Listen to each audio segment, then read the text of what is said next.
한국 대통령, 이번엔 만만치 않아. 워싱턴 정가에서 트럼프 대통령의 이런 말이 흘러나오고 있습니다. 그가 상대해야 할 인물은 더 이상 말 잘 듣는 친미 정권의 수장이 아니기 때문입니다. 이재명 대통령은 사이다처럼 쏟아내는 직설화법, 그리고 계산보다 행동이 앞서는 돌파형 협상가이기 때문입니다. 그런 인물이 지금 미국의 동맹 장사를 정면으로 들이받기 시작했습니다. 트럼프는 대선 재출마를 공식화하며 동맹국들은 더 이상 공짜 안 된다는 말을 반복했었습니다. 특히 한국을 지목해 GDP 상위권 부국이면서 왜 미국이 안보를 떠맡냐고 불만을 터뜨리기도 했습니다. 그래서 그는 주한미군 방위비를 10배 인상하려 했고 심지어 주한미군 철수카드까지 꺼내들었습니다. 하지만 그 전략은 이재명을 만난 순간부터 흔들렸습니다. 이재명 대통령은 트럼프의 동맹 협박에 대해 단호히 말했습니다. 한미동맹은 강요가 아닌 신뢰로 유지되는 것입니다. 우리는 보호비를 내는 약소국이 아닙니다. 이 한마디에 워싱턴은 순간 멈칫했습니다. 트럼프는 자신이 흔들 수 없는 리더가 한국에 등장했음을 직감한 것입니다. 예측 가능한 리더는 협상하기 쉽지만 예측 불허의 리더는 위협적이기 때문입니다. 한 전직 미 국방부 관계자는 이재명은 협상 테이블에서 기싸움이 아니라 선 긋는 사람이라며 트럼프식 협박이 안 통할 가능성이 높다고 분석했습니다. 실제로 이재명 정부는 한미동맹의 구조적 불균형, 즉 미군 기지 환경정화비, 무기 강매, 전략자산 운용비에 대해 정면 문제 제기를 시작했습니다. 때문에 워싱턴은 지금 협상은 하되 들이대진 말자는 분위기가 형성되고 있습니다. 이재명은 밀리면 물러나지 않고 압박하면 오히려 대받아친다는 말이 미 정가에서 퍼지고 있습니다. 이재명 대통령의 메시지는 분명합니다. 대한민국은 더 이상 눈치 보며 방위비 협상하는 나라가 아니다라는 것입니다. 그는 한미동맹의 이름 아래 반복되어 온 일방적 청구서에 처음으로 빨간 줄을 그은 대통령입니다. 트럼프의 압박에 한국은 흔들리지 않고 오히려 이제는 미국이 동맹을 재조정해야 할 때라는 메시지를 반대로 보내고 있습니다. 그럼에도 이재명 대통령과 도널드 트럼프 대통령이 국익 우선주의라는 공통된 기지를 앞세우며 국제무대에서 뜻밖의 케미를 보여줄 가능성이 커지고 있습니다. 각자 자기 나라 이익에만 집중하는 두 대통령이 만나면 과연 공조일까? 충돌일까? 미국 MBC 뉴스는 최근 이재명 대통령을 혼란의 한국 정치를 잠재운 인물이자 트럼프를 상대해야 하는 첫 과제를 떠안은 인물로 소개하며 이들의 관계가 한미동맹의 결정적 분기점이 될 수 있다고 분석했습니다. 정책 싱크탱크 퍼시픽 포럼은 한 발 더 나아가 이재명은 윤석열과 국민의힘에 대한 분노의 상징일 뿐 정책 지지를 받아 대통령이 된 인물은 아니다라고 지적했습니다. 그러나 그는 트럼프와 놀라울 만큼 비슷한 협상 스타일을 갖추고 있어 한미 간 이익 교환에서는 강한 시너지를 낼 수 있다고 평가했습니다.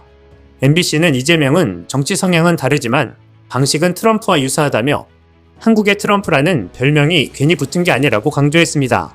하지만 마냥 긍정적인 전망만 있는 건 아닙니다. 아시아그룹은 이재명 체제의 한미 관계는 윤석열 때처럼 단단하지 않을 것이라며 균열 가능성을 경고했고 CSIS는 트럼프 정부의 25%, 자동차 관세, 50% 철강, 알루미늄 폭탄이 이미 발동 중이며 한국은 더는 시간을 끌 여유가 없다고 직격했습니다. 외교 전문지 포린어페어스는 이 대통령이 트럼프와 김정은을 한 테이블에 앉히는 외교의 판을 짤 수도 있다는 관측을 내놨습니다. 트럼프는 북한 문제로 세계를 주목받고 싶어하고 이 대통령은 이를 적극 활용할 수 있는 정치인이라는 분석입니다.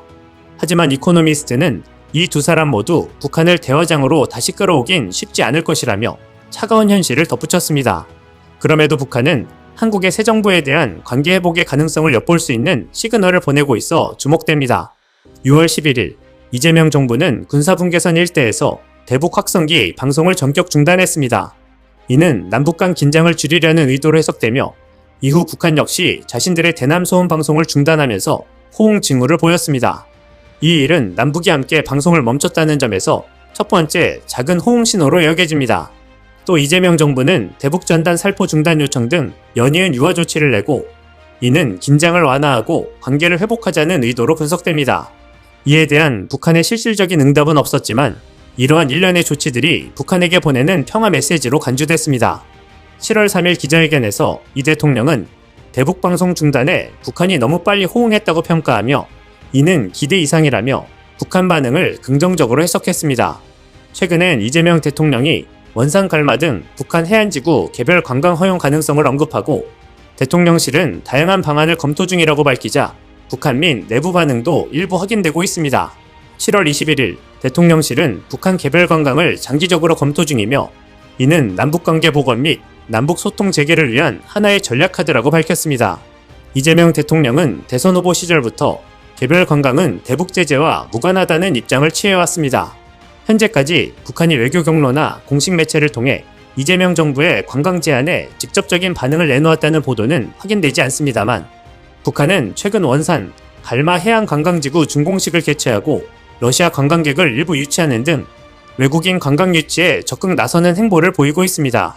이 같은 남북 화해 분위기 조성은 트럼프를 공략하는 데도 도움이 된다는 분석입니다. 과거 트럼프 대통령은 김정은과의 개인적 친분을 무기로 활용해왔습니다.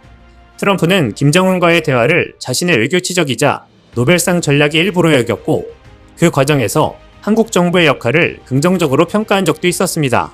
단 이재명 대통령이 남북 대화의 주도권을 갖고 실질적 관계 개선을 주도할 경우 트럼프는 내가 아니면 북한과 대화는 없다는 프레임을 잃게 되면서 외교적 독점력이 무너지는 결과를 낼 수 있습니다.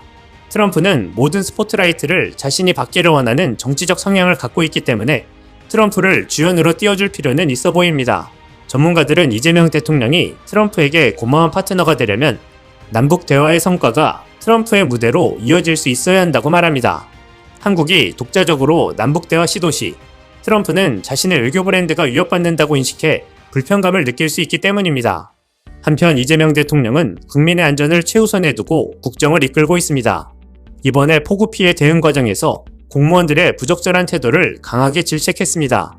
이 대통령은 국민이 죽어가는 그 엄혹한 현장에서 음주 가무를 즐기거나 대책 없이 행동하는 정신나간 공직자들에 대해서는 아주 엄히 단속하길 바란다라고 강하게 경고했습니다. 그는 공직사회에는 신상필벌이 참으로 중요하다는 점을 다시 한번 강조한다며 즉각적인 책임 추궁과 감독을 지시했습니다.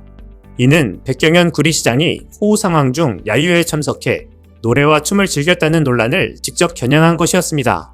이 밖에도 충북도지사 등 일부 공직자들의 비상 상황 중 음수회식 행사도 함께 비판한 것으로 분석됩니다. 또 이 대통령은 열심히 근무하는 공무원들도 많이 보인다며 우수 사례 발굴과 포상도 당부했습니다. 이 대통령은 캄보디아를 여행금지 구역으로 설정하는 강경책을 검토하기도 해 눈길을 끕니다. 캄보디아에서 비탄감이나 고액 알바를 미끼로 한국인을 유인한 뒤 여권과 휴대전화를 빼앗고 감금 후 고문한 사례가 잇따라 발생했습니다. 피해자들은 드라이버나 담뱃불 같은 수단으로 고문까지 당했다고 보고되었습니다. 이들은 피해자를 협박해 보이스피싱 조직원으로 강제 가담시키기도 했습니다. 일명 캄보디아 범죄도시로 불리는 이 지역에서는 이러한 범죄가 조직적으로 이루어졌습니다. 캄보디아 측도 사이버 범죄 조직원을 대대적으로 단속했으며 이 중 한국인 57명이 포함됐습니다. 이런 조치에 대응해 한국 대통령실은 현지 경찰 영사력 확대, 한인 대상 범죄 전담 경찰 배치, 피해 실태 파악 및 공조협상 체계를 적극 추진하고 있습니다. 대통령실 관계자는 국민 안전을 최우선으로 하는 이재명 정부의 기조에 따라 여행금지 구역 설정까지 검토 중이라고 밝혔습니다. 이 역시 국민의 안전을 위해 우리 국민을 범죄로부터 철저히 보호하겠다는 의지를 드러낸 것입니다.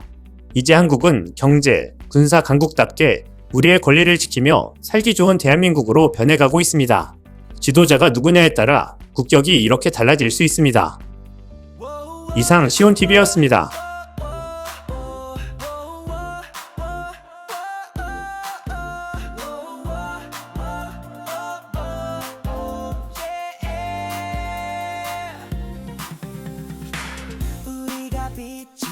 세상을 비춘다 한마음으로 외쳐 진실을 향해 시온TV 함께라면